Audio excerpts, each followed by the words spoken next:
গত 2 দিনের ভারী বর্ষণের কারণে টেকনাফের অনেক এলাকা পানিতে তলিয়ে গেছে। অনেক বাড়িঘর ভেঙে গেছে। উপকূলবর্তী অনেক গ্রাম পানির মধ্যে প্লাবিত হয়ে গেছে। দর্শক, যুক্ত হয়েছিলাম কক্সবাজারের টেকনাফ মেরিন ড্রাইভে। জোয়ারের প্রবল ধাক্কায় স্বপ্নের মেরিন ড্রাইভ প্রায় বিলীনের পথে। কি করলে মেরিন ড্রাইভ বিলীনের হাত থেকে রক্ষা পাওয়া যাবে? এই মেরিন ড্রাইভটা মূলত করা হয়েছে জনগণের জন্য, জনগণের স্বার্থের জন্য। তো সেই মেরিন ড্রাইভটা কাজ করে এরা শীতের সময় না করে বর্ষার সময় কাজগুলো করে। বর্ষার সময় এরা কাজ করতে পারে সর্বোচ্চ 3 ঘন্টা। 3 ঘন্টা কাজ করে।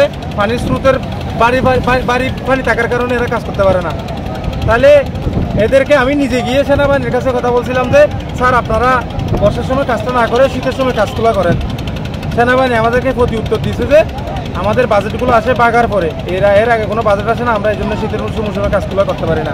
যদি এগুলো শীতের সময় করে কাজ 12 ঘন্টা কাজ করতে পারবে। মেরিন ড্রাইভ যে বাগরের মধ্যে পড়ে গেছে, এখন মেরিন ড্রাইভ ওই ঝুঁকিপূর্ণ হবে না, ভাঙবেও না, এটা 100%।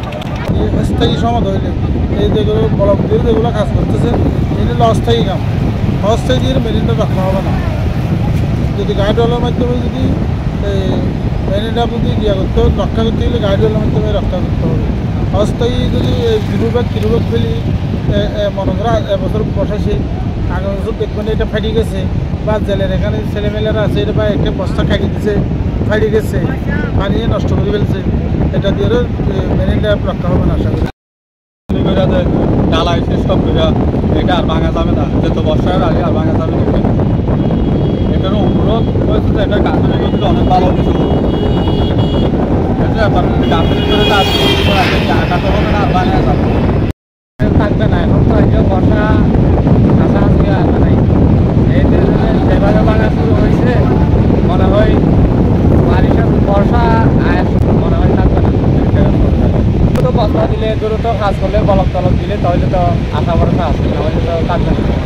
টেকনাফের সাবরাং, পাহাড়ছড়া, নওগাঁ সংলগ্ন